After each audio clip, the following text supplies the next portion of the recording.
Welcome everybody to the Morning Juice, where the dream has finally become a reality. After several months of planning, we are finally at this stage, and I couldn't be more excited than I am today. I'm your host, Juice. Today, we're going to start with episode 1 with me telling my story to everybody. That way we know why we got to where we're here today. My story starts out when I was born. I was a month premature. My first baby picture, I was 31 days old. Fun fact. Grew up on a farm, family farm. Everything seemed to be going okay until I came home from school, and I believe it was March of '86. I was like 9 years old. Saw these papers in my dad's car that said Brenda Markham versus Terry Markham. And what it was divorce papers. It rattled my world. I didn't know what it meant. I ran and hid. I remember hiding beside our deep freezer in the kitchen, and my dad, he came around. He found me. He was crying. That was the first time I ever saw my dad cry, was when that happened. It shook my world because I thought everything was okay. Yeah, my dad got mad when he would get home and he would yell and stuff, but like he didn't drink, he would yell. I always took it he was yelling because he just hated his life at that point because he was working all these hours and nothing was going good. After this happened, my mom, me, and my little brother, we moved to a trailer park, and my dad stayed on the farm. Came home from school one day, rode it to the house, saw the car being taken away. Didn't understand what that was about, and realized that my dad had lost his car and stuff. The divorce was finalized in, I believe, April of '86. I was going to a small school in Adams called Joe Burns. Wasn't too many families there that were divorced at this time. It was kind of a stigma in the early mid '80s. So like whenever they had parent teacher conferences and stuff, they would always come up and be like, is your mom or is your dad gonna come? Is anybody coming? And you didn't know what to say. My mom turned around and got married like 2 months after the divorce to a man who had wound up torturing and traumatizing my life. My dad started dating shortly afterwards and married my stepmom a couple months after my mom got married. So like within say a 4-month window, I went from having my parents together to both my parents married to somebody else, and my stepmom had a son, so it took some getting used to him also. So we was trying to coexist as a family, but like none of the four could get along. Like it was bad. I remember they would drop us off on Sunday at our house in Springfield, and it's just like it was never just a peaceful drop off. It was always yelling and screaming and arguing, people threatening one another. And it made me a very bitter person at an early age because it made me absolutely hate my stepmom and my stepdad at that time. Because I was like, if y'all two wasn't here, everything else would have been fine. My dad and my stepmom had a daughter in '88. She's the youngest one of the family. There was an 11-year age gap between me and her. So when she was first born, I was the one that was taking care of her a lot because my stepmom at the time was she was sick a lot. I believe it was migraine she was suffering from right after she was born. So I got to miss school and take care of her quite a bit right after she was born. About a year or so after that, my granddaddy sold the family farm. He decided he didn't want to be in business with his co-owner no more. So he sold the family farm, which in turn made my dad pack up and move. That was my second incident of abandonment after they got divorced. I felt like my dad took his new family and just moved away, didn't care for me and my brother no more. It was just about his new family. You know, looking back on it now, I know that's not the case, but like, you know, when you're, I guess, 11, 12 years old, and this guy who was your superhero when you was little just ups and moves away, you know, it makes you feel like that he just didn't care no more. And even when he called, him and my mom would still argue a lot, and mom would try to make us say things to him over the phone, you know, and it wasn't right. You know, their stuff should have been kept out of, you know, us talking to our dad. Once he moved to Illinois, I grew a resentment toward my dad. You know, even though the divorce wasn't truly his fault, you know, because my mom is the one that asked for it. My mom is the one who caused the divorce, actually. You know, I blame my dad because he moved away. So in the summertime, we had to go up to my dad's. I was a little shit. Like I would be defiant against my stepmom. Like I would find reasons to purposely make her mad at me. That way I could use the mindset, she's the wicked stepmom, you know, she's a bitch, she's an asshole, she's not mom. You know, I would literally, I remember one time she told me I couldn't leave the house until I cleaned my room, and she had poked her finger in my chest, and it just absolutely pissed me off. And I went upstairs, I took a hammer, tore my bed all the way apart, laid it in the floor, took my sheets, threw it everywhere, and was like, she's gonna really like this one. And when I came home, she was like, hey, your room looked good. So I thought she was being a smartass. So I was like, yeah, I bet it did look good, not knowing that my little brother had put my bed back together, put the sheets back on it, made up my bed. But that's how me and him were. You know, me and him, through all this, we were inseparable because, like, Dad had ran off with his new family, and my mom was so up my stepdad's butt. But behind the scenes, there was like a lot of bad stuff going on. After my dad moved away, my stepdad decided that he just couldn't fucking stand me. Like he absolutely hated me. He always compared me to my little brother. He'd be like, your little brother's outside helping me rebuild the truck, and you're in here eating with your little fat ass. And so like, it was a lot of name calling. He told me he wished I wasn't around no more. He wished I would go live with my dad. But at that time, I didn't think my dad wanted me either. So now I got a house where nobody wanted me. And so like that started my depression. Looking back on it now and through all the therapy, that was the dad moving away, and the emotional, physical, mental, and even sexual trauma that my stepdad caused me was all in that 12 to 13-year-old range. And I carried a lot of that for many years without nobody knowing.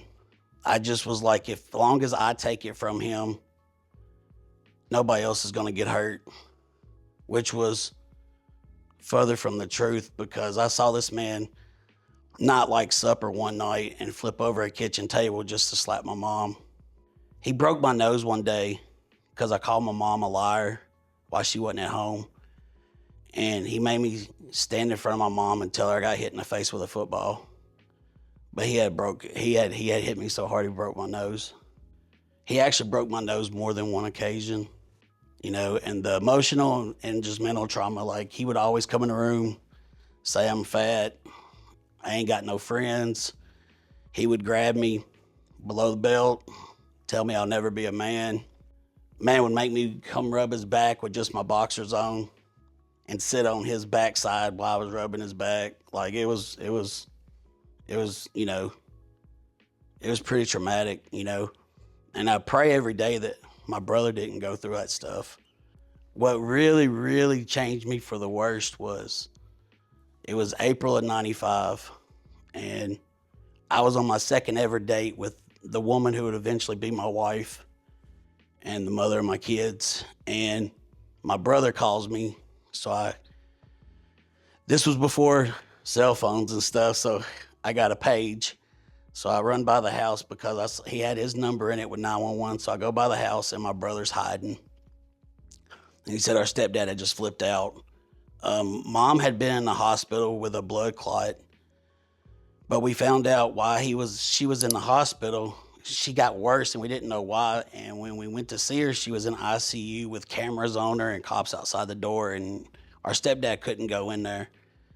And we found out several months later, after this man moved away, that he had poisoned her while she was in the hospital trying to kill her. He got a hold of my little brother pretty bad that same day.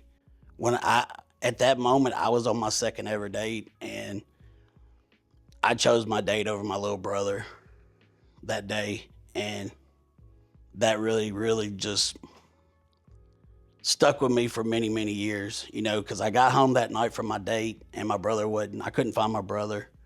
I remember that was the maddest I ever got at my stepdad at the time, to the point where I picked him up, slammed him against the fridge, and asked him where my brother was at. And I told him if he had hurt him, that I was going to kill his ass right there.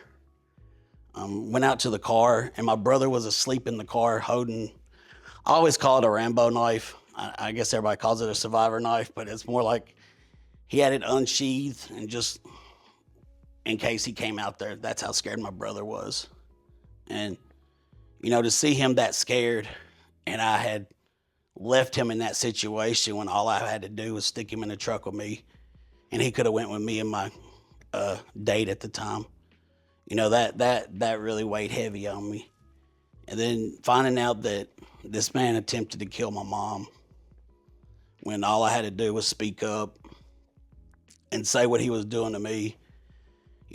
She might not be living with this liver disease that she has to this day. And so that weighed on me for years. Plus I had the abandonment of my dad, because I was like, he moves away and all this terrible shit happens to me. So it made my bitterness with my dad even worse. And it's not even like, I didn't even tell him. Like, literally, when he watches this, it's going to be the first time he hears about this. And for a lot of my family that do watch this or hear this, it's going to be first time for a lot of them, And that's what makes doing this a little nervous. But it's got to happen, The cops got involved. They took my brother out of the house. He bounced around for a few months until my dad came down and got him. We got an apartment in like the lower income side of town. Mom couldn't afford it, so I was helping her pay rent.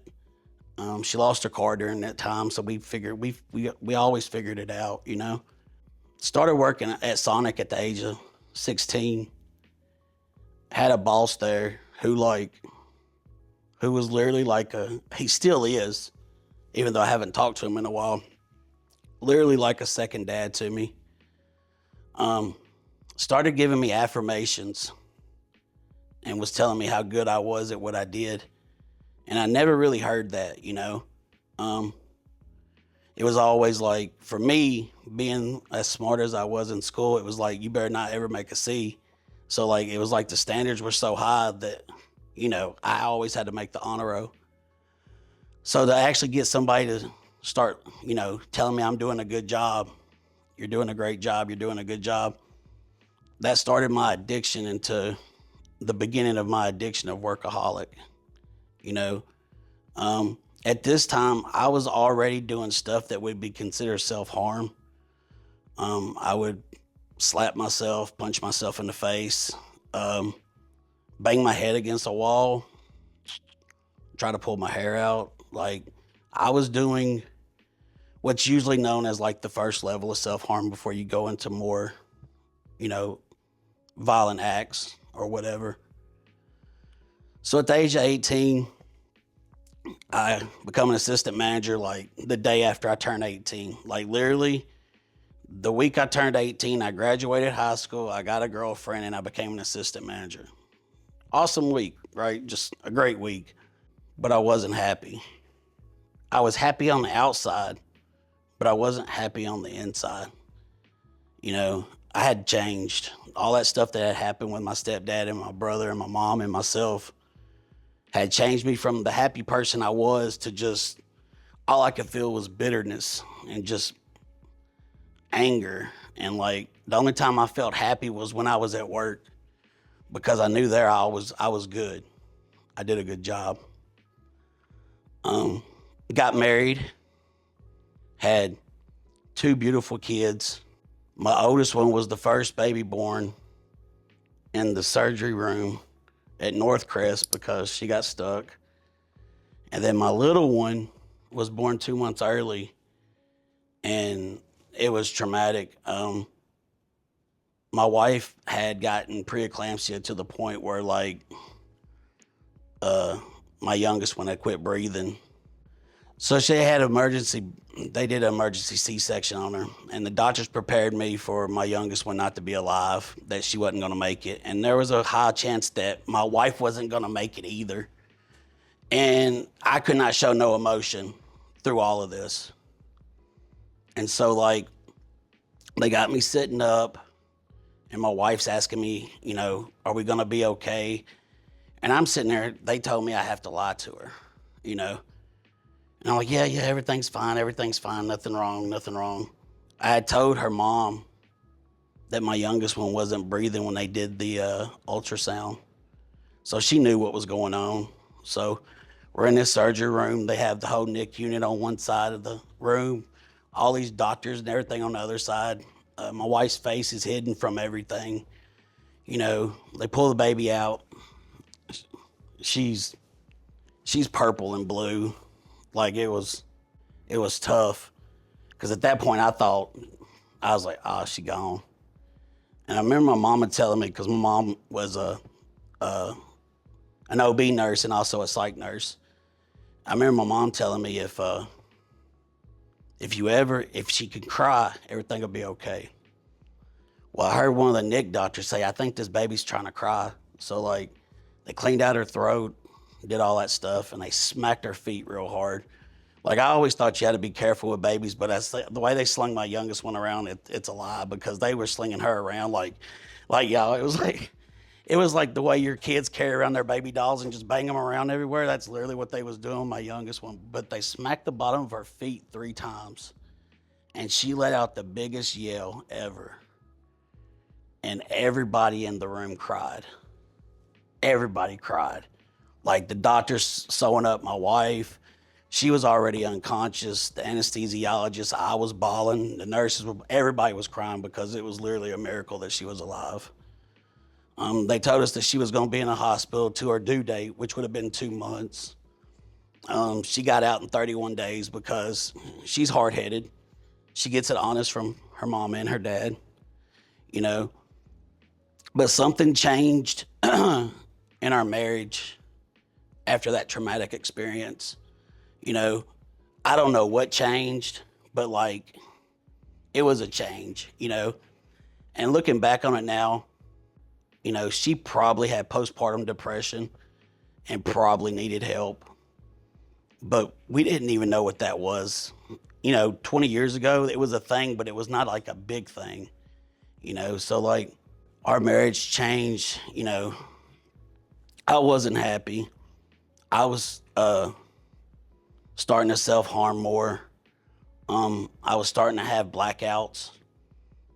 For people that don't know what blackouts are when your mind can't take no more stress or pain.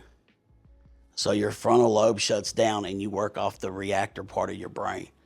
So like when people get, for example, people get blackout drunk and they can't remember nothing, and everybody thinks they're lying. Well, the same thing if you have a mental health blackout, you will go minutes, as short as 30, 45 seconds to 30 minutes and not remember nothing that happened. It's only until you calm back down, when you come back out of it, that you can start remembering things. And I was starting to have those pretty bad around my kids. And even though I did not intentionally try to hurt my kids, I did. I know I did. Because I would yell at them. They would only want to be playing with me, and I would yell. Never whooped them. Or if I did, it was maybe once or twice their whole life. It was my yelling which is exactly what my dad did to my mom. You know, the person I said I was never going to be because I saw what it did. And here I am yelling and shutting bathroom doors and punching myself and slapping myself. We're trying to survive all this, you know. We both feel like at this point that we're married bachelors and bachelorette is what it boils down to. We were working opposite shifts, doing our own thing. So then when we had a day off together, we didn't know who that person was. We quit growing with one another. We were doing our own life. And, you know, we tried therapy. We tried starting over, you know, and it just wasn't clicking. And then in 2014, we had an ice storm. And I fell down the steps and I broke my back. Like, I broke it in 3 or 4 places. I broke where your rib connects to your spine, there's a little bitty bone, and I broke 3 of those in a row. Most people don't know it, but I had an addiction of Lortabs and Vicodin during this time. My doctor was giving me $160 a month or so, and it got to where it wasn't enough, and I was using the money that I got out of my check each month to buy some off the street, and just because it numbed my brain. It wasn't even so much for the pain, it was just to numb my brain, because my brain was hurting so bad, and I couldn't figure out why I did not have no happiness. I had 2 kids who were excelling in everything. My oldest one was a beautiful dancer that was like, it was like she was born to dance. My youngest one was dancing, but she was starting to learn that she loved art. And she was starting to kind of veer off and do her own thing. And the wife, she was a good wife. Like, she didn't, you know, she didn't do nothing bad. She didn't cheat or anything like that. I could not find happiness within myself. And I would start doing dumb things like coming home and just yelling just to yell. Like, why ain't this done? Why ain't that done? And it wasn't even that it mattered. It was more or less, I was so pissed off at myself and how I felt, but I didn't know how to explain it to nobody. So I'm still working all these hours because at work, I'm the happiest. At work, I'm the happiest. And it's stupid because I had such a beautiful family at home, but I was only happy at work. And it was because even as a boss, I would be told, you know, I love working with you. You help us out. Thank you for helping me with my problems. And it was just that admiration and stuff like that, you know. And then, like, the older girls that worked there, they would show attention to me that my wife at the time wasn't. So I enjoyed that also. Like, I'm not going to lie, you know. And then that caused more problems and more friction, you know, in the marriage, you know. And it was nothing that I ever wanted to do with anybody, but it's just like, I just wanted to feel good. Whoever could make me feel good could get my attention. In 2016, I made the pinnacle of Sonic. I was the National Operator of the Year. I was at the top of the food chain, top dog. I thought, now I've made it. I'm the man. Here I am. Me and my crew were the best of the best. And I thought that would bring me my happiness that I've been looking for, because I always wanted to be the best at something. And I finally was the best at something. Walking up on the stage to get that award, and I held the award. Even if you look at the picture of me in that photo, I was dead-eyed. I was dead in the eyes. Like, it did not bring me the satisfaction I thought it would do, which made my depression and my self-harm just kick into another gear. After that, the marriage crashed out shortly after that because I just was never happy. I couldn't find the next thing to try to strive to make me happy. Self-harming was becoming a thing. Started cutting with razor blades and was having to hide them. So I would only cut the thighs of my legs because my boxers would cover it. Me and My wife separated in 2018, so my abandonment issues came back hard, like terribly, which fed into the depression even more. So I moved into an apartment, started drinking a lot while I was there, rooming with a 21-year-old assistant manager guy of mine. Was trying to keep up with a 21-year-old drinking. So like, and I remember one day my youngest one came over to the apartment and she saw all the bottles across the top of the cabinets that I thought was like an accomplishment because it was like trophies, empty bottles. And I could see it on her face that she didn't like it. And I had disappointed her and I had hurt her. And then they got to where they didn't want to come back over to that apartment because I wasn't doing well. Stayed in that apartment for about a year, went out and got a 3-bedroom apartment to where the kids could come start staying with me more and more. Thought I could make a home out of this apartment, was praying I could because I just missed my kids dearly and just needed them back in my life.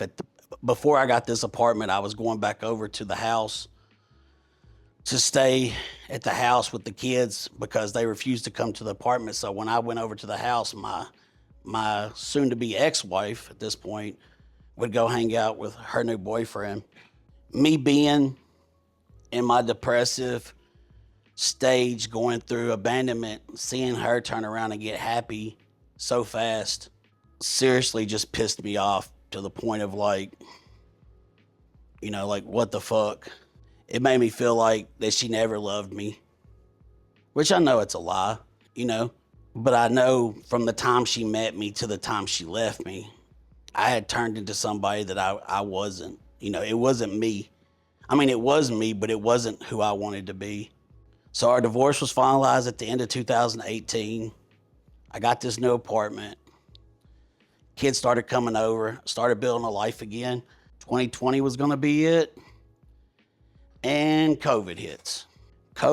Sonic puts a hiring freeze on. Okay, we was always one of the better stores ever. Like we did it. Like anybody that worked for me knows how badass we really were at our jobs. From the lowest person on the totem pole to every assistant manager, we know how badass we were. Like we didn't win none of them Sonic competitions, but we know if we really wanted to be in those competitions, we would have kicked every other store's ass. Like there's no doubt. We had some of the best squads. And then COVID hit, and we were still in the middle of our winter crew, hadn't brought in a whole lot of people for summer crew yet.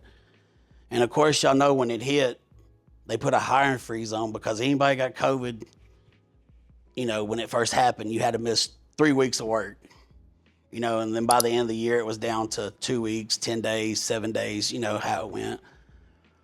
So we went from doing about $45,000 a week to $75,000 a week in 2 weeks because our store, Sonic, was not affected by COVID because where all these other fast food restaurants had one drive-through, we had 36.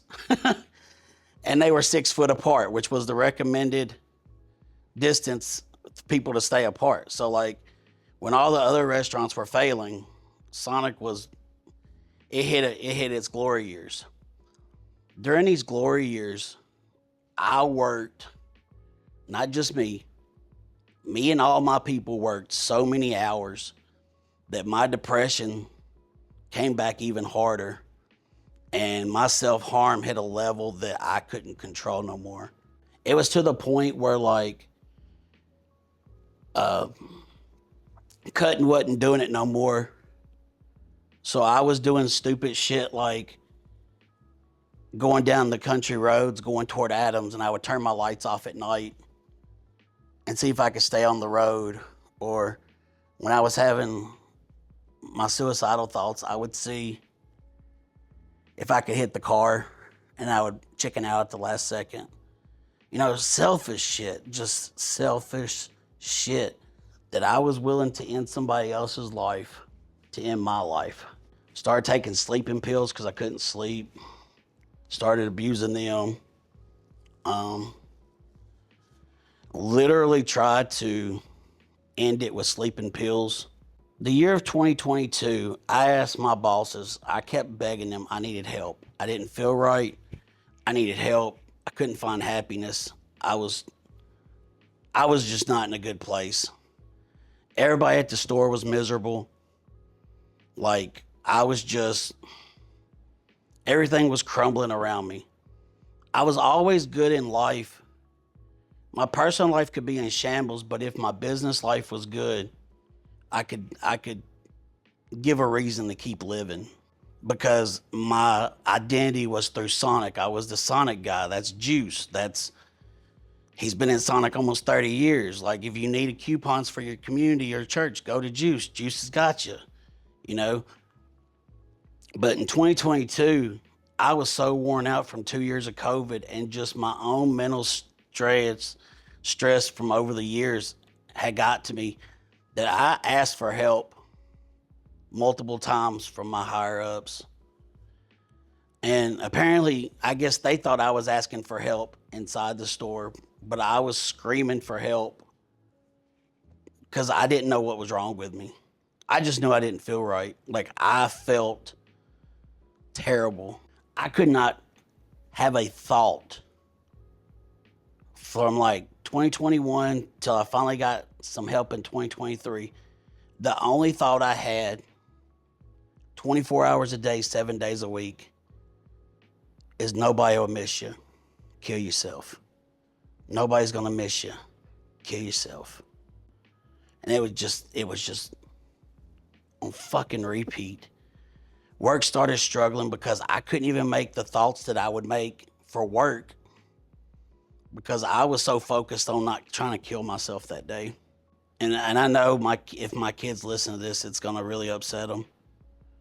But I honestly thought if I could make it look like an accident and they could get the insurance money, they would be better off without me. Because I felt like such a disappointment in life at that point that, like, I was like, at least I've got this $1 million policy. If I take myself out, that'll give them enough money to get through college and get a house.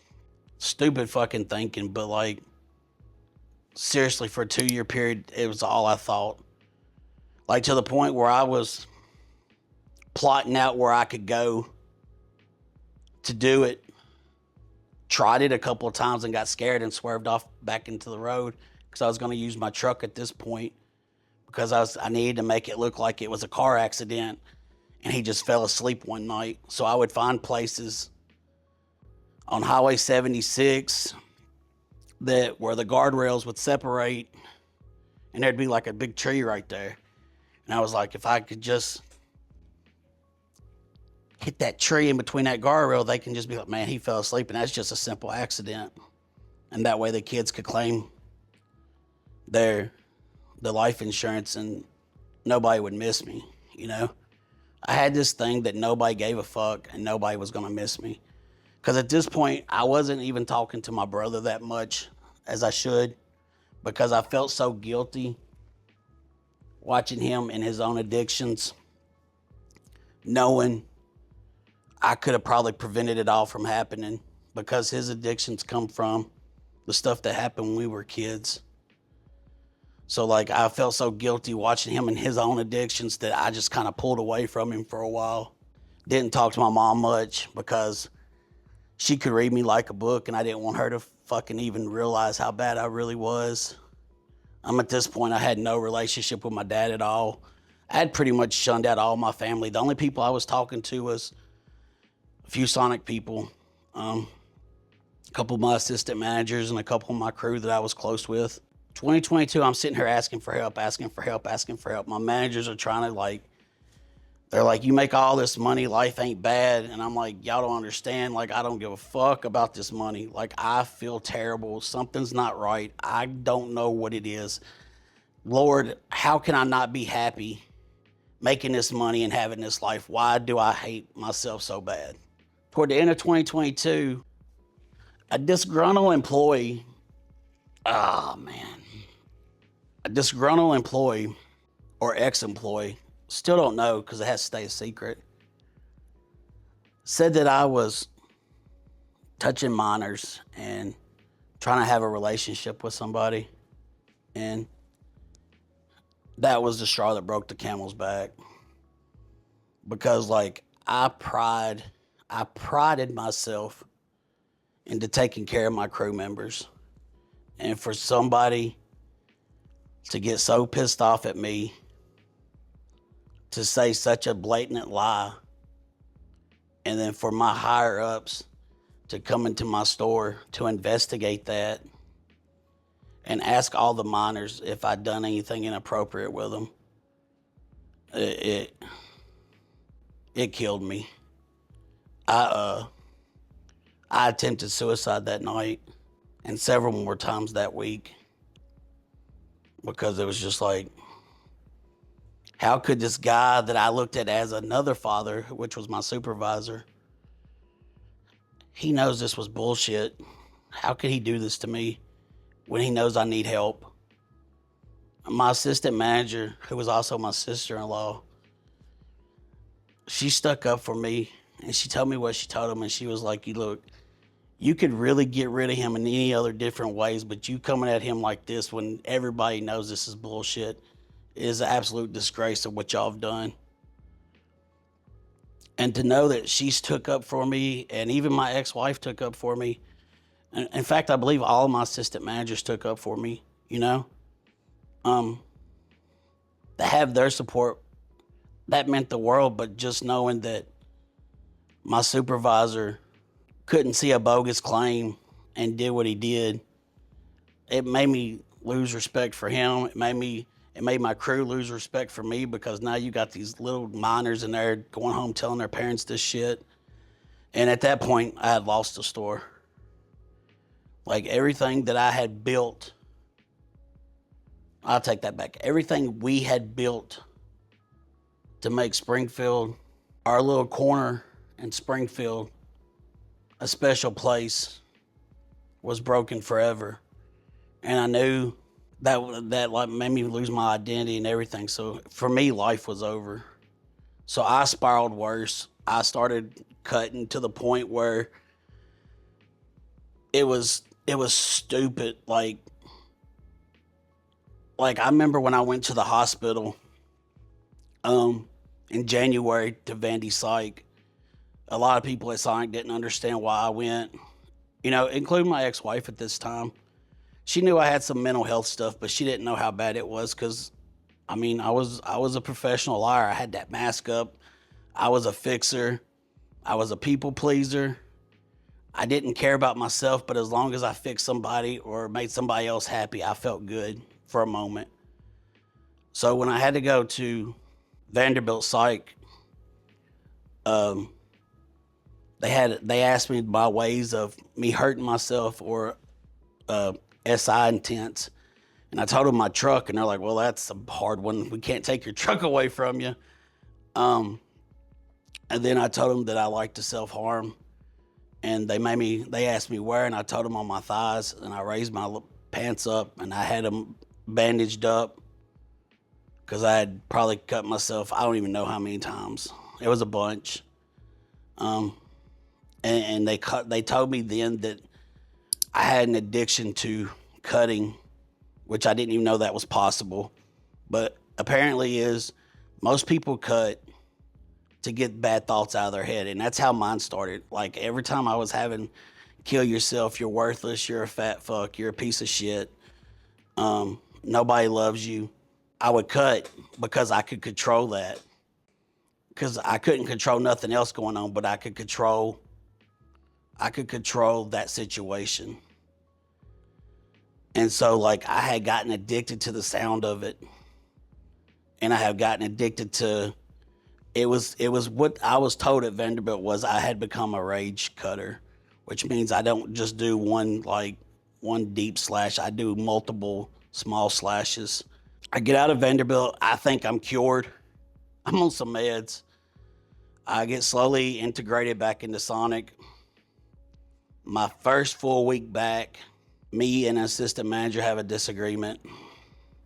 I blacked out. Lord knows I was told that I chased the manager out to her car, was beating on her windshield. Don't remember it. Saw it on video, though. Sent a text to my other assistant managers telling them that I was just going to die tonight, so I don't care if they told my supervisor or not. Don't remember it. I remember my supervisor called me asking me if I was all right because I'd already calmed down.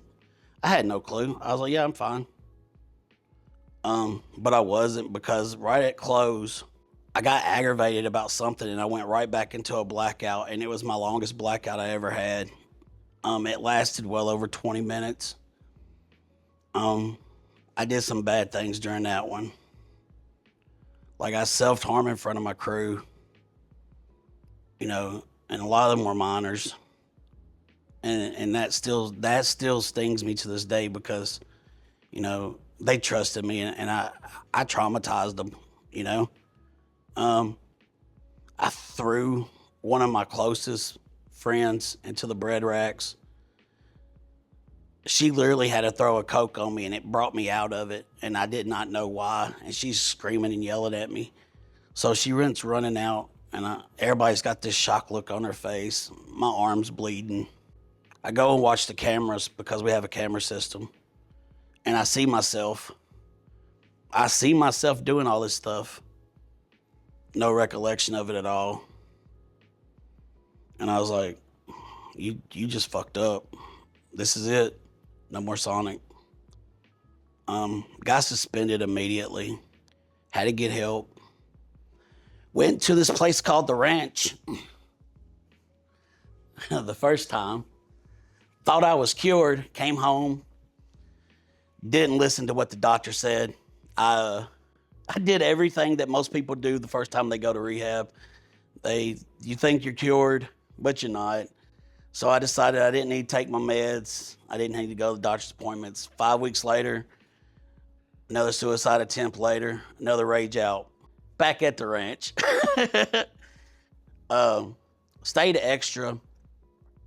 The funny thing about the second time at the ranch, this whole time I had religious trauma because the stepdad that did all this stuff to my family left us, went to Florida, became a gospel singer, released 4 albums. So my relationship with God was non-existent. Before I went back to the ranch the second time, my therapist told me, go down there. Actually, he said, I need you to do something for me. I know you're not a spiritual person right now, but in order to get recovery, you have to be spiritual. And I was like, okay. He's like, all I want you to do is say, God, if you're real, show me a sign. Simple. Simple. He said, just say it with your heart. Don't just say it to say it. Say it with your heart. So I did. I was like, God, if you're real, please show me a sign.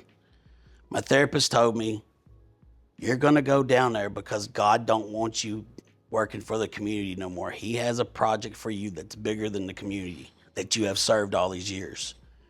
He's like, you may not know it, but you've been doing God's work all these years. Even though you were mad at him, he was still using you as one of his soldiers. I was like, okay.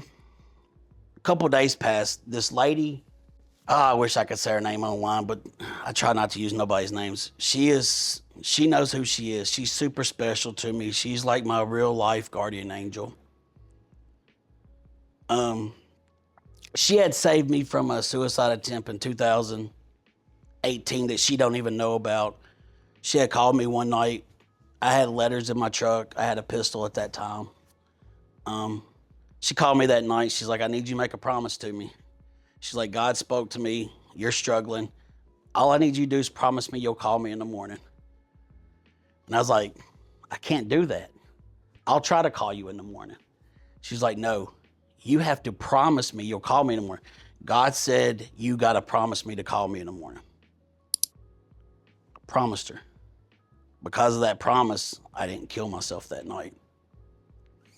So fast forward a few years, she calls me. She knows I'm struggling. She knows I've been in and out of facilities. She goes, honey, God's tired of using you at Sonic. He's got a bigger object for you to take care of in this world. You're being stubborn. Get down there and meet who you're supposed to meet and get back up here. I was like, okay. All right, God, I got your sign loud and clear. I understand now. So the second time I go to rehab, I surrendered to God day one down there. I met a gospel singer who was my roommate. Me and him are still friends as of today. There's a rock singer. Me and him are good friends. On my gospel singers last night there, he saved me. He baptized me. My buddy that's the rock star read his favorite passage out of the Bible, even though he wasn't a spiritual person at this time, which so happened to run in line with my granddaddy's favorite chapter out of the Bible, which is in Revelations. So that brought me to tears and kind of brought it all full circle. And since that day, I have done everything I can for my recovery. My recovery journey from then on took me to meetings. I have a routine I do every morning. I listen to meditation music every morning before I get out of bed. I listen to either meditation or gospel music while I'm taking my shower and getting ready for work. And then as I'm going to work, I'll listen to a variety of music. Music is a big part of my recovery. Through this journey, the funny part is he's funny sometimes. Like he likes being a comedian sometimes. So my first job out of rehab for a self-harmer, God gave me a choice between Publix and Home Depot. And he leaned me toward Home Depot. And I leaned with him. I was like, okay, there's some reason I got to go to Home Depot. So I go to Home Depot. I have to tell the HR lady from the get-go, I can't carry a razor blade, even though it's kind of a requirement at Home Depot. She asked me why. I tell her my story. She cries. Beautiful lady. One of the coolest HR people you could ever meet in life. Like, she had my back every time something came up. So I'm at Home Depot, self-harmer, where every aisle has something sharp. But God put me in that situation because he needed me to see that I can do this recovery with all this stuff around me. Met my buddy, Brian, who's my producer now on this podcast, was telling my story to everybody at Home Depot. Like, I would tell it to customers, other co-workers, and I told them I was going to get in the recovery field. Told him, God's going to put me back in recovery. Got to go back to the ranch 10 months later, which is like, you don't get to go right back to the place you worked at. It's usually a 2-year wait. Got to go back to the ranch for 10 months. 10 months after recovery, just saving people and watching people change and watching the light bulb kick on and just watching happiness happen.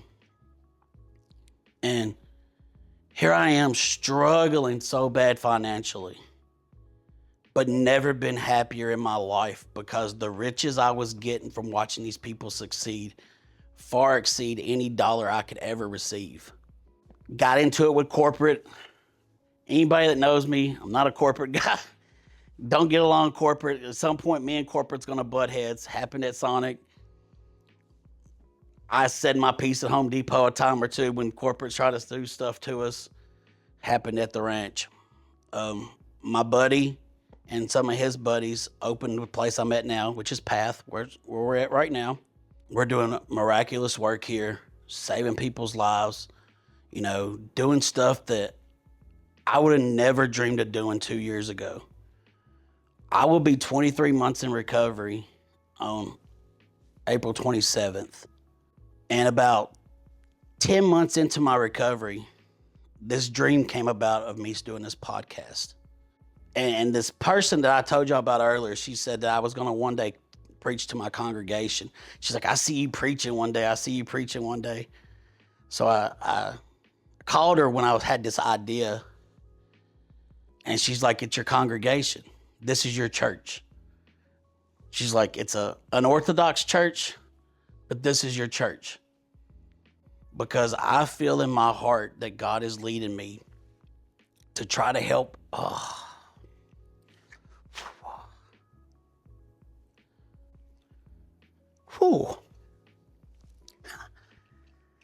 God is leading me to try to help the helpless, the hopeless,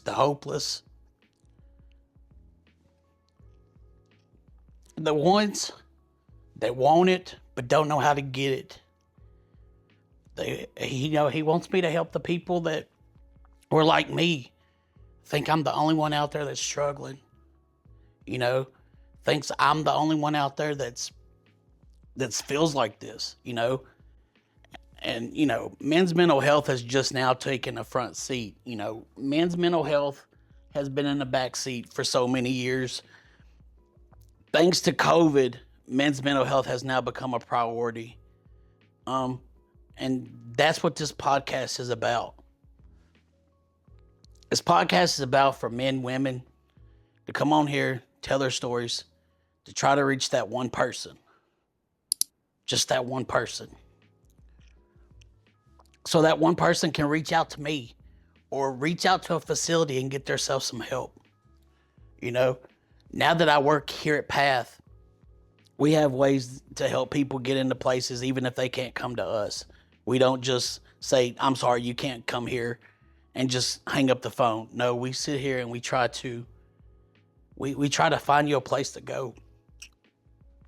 Because all we care about is healing one person at a time, which is what I want this podcast to do. Just heal one person at a time. Say nothing about the money.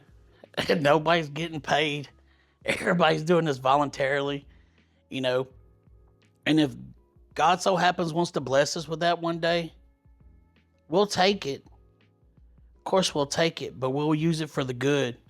We will help homeless people find places. We will do stuff to help other people that needs help. Like, it won't just be riches just to be riches, It will be riches to help do more stuff to help more people.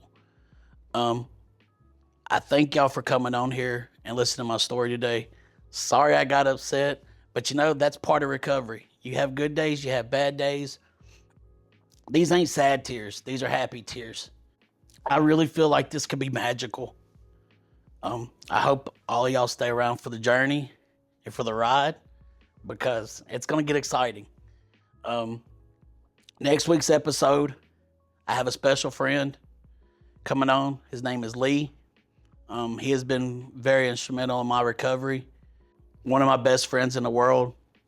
And you will see that a lot of people come on my show in the beginning will be people that I know through the recovery world. But I don't just want people that I know in here. I want people who have 30 days of sobriety. I want people who have 5 days of sobriety. I want the newcomers. I want people I don't know on our podcast, because I want their stories to be heard and told. So if you would love to come on this show and tell your story, or even if you want to write it down and you have me tell your story, as long as your story's getting out there, please reach out to me on Instagram at Morning Juice Pod. That is on Instagram at Morning Juice Pod. And we will see you on our next week's episode.